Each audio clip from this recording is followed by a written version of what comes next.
Maaf saja tidak cukup, Habibah. Aku nikahkan akan dikau.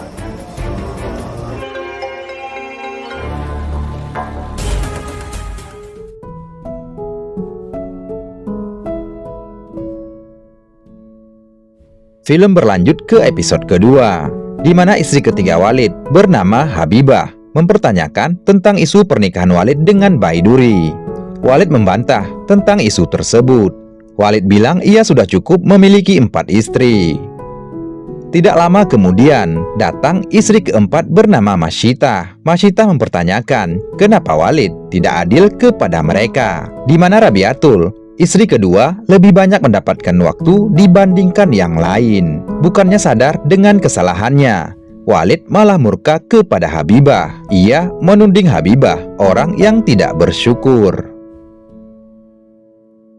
Malam harinya, Walid mengumpulkan keempat istrinya. Walid bilang ia menikah sama mereka atas perintah Rasul. Ia mengingatkan semuanya, jangan sampai emosi mengambil alih pikiran. Ia malu kepada jemaah lain karena istrinya sendiri masih dikuasai emosi, terutama Masyitah yang sering menuduh dirinya tidak adil membagi waktu. Beberapa hari kemudian, Baiduri kembali dipaksa oleh ibunya untuk ikut kajian Walid. Di tengah perjalanan menyeberang ke tempat Walid, tiba-tiba cadar yang dipakai Baiduri terlepas. Walid yang melihat wajah Baiduri sangat terkesan. Pemergian Asyabul Kahfi untuk menjadi insan kepada jemaah-jemaah Walid. Malam harinya, Walid memberikan kajian di depan para jemaah. Selesai kajian, 3 orang gadis dijodohkan dengan orang terdekat Walid, di mana gadis muda ini dijodohkan dengan para pengikutnya yang udah tua bangka. Anehnya, mereka sangat bahagia.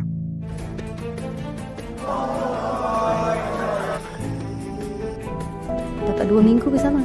Syekh Ali Amirullah dengan mas kawin. Baiduri yang berada di sana merasa ajaran Walid sudah sangat jauh menyimpang.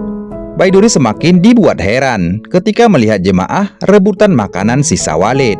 Menurut mereka, sisa makanan tersebut akan membawa keberkahan di hidup mereka. Dan film bersambung ke episode berikutnya. Saya nak tanya kepada Di episode semua yang ketiga, ada dibandingkan. istri kedua Walid bernama Rabiatul memberikan ceramah kepada para jamaah. Rabiatul bilang, jemaah harus bersyukur karena dipertemukan dengan Walid, karena Walid merupakan titisan Imam Mahdi. Rabiatul juga bilang, Walid memastikan semua para jemaahnya akan masuk surga, asalkan taat dan patuh kepada perintahnya. Ibu Baiduri bilang, ia sudah lama taat kepada Walid dan menyerahkan masalah jodoh Baiduri kepada Walid. Beberapa hari kemudian, ayah Baiduri memutuskan untuk bercerai dengan ibunya karena ia sudah tidak tahan lagi dengan sikap si ibu yang lebih mementingkan Walid daripada memikirkan suami dan rumah tangga.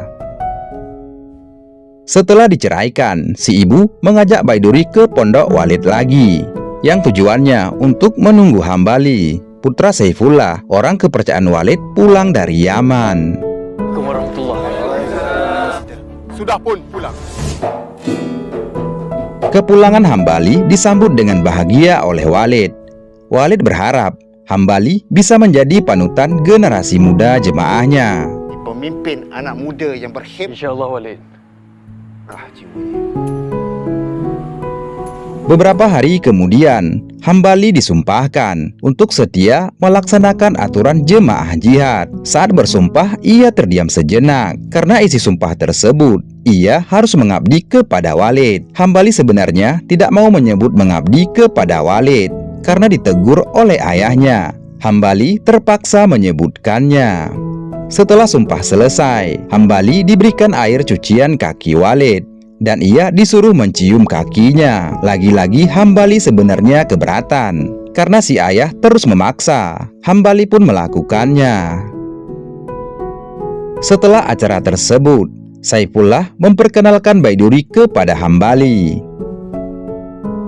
Esok harinya, Hambali bertemu dengan kawan lamanya. Si kawan menceritakan yang ia dengar dari bibinya. ajaran Walid menyimpang dari agama. Di sana jemaah dipaksa minum air cucian kaki Walid, dan para gadis dijodohkan dengan lelaki tua. Mendengar hal itu, Hambali hanya bisa terdiam, dan film bersambung ke episode berikutnya.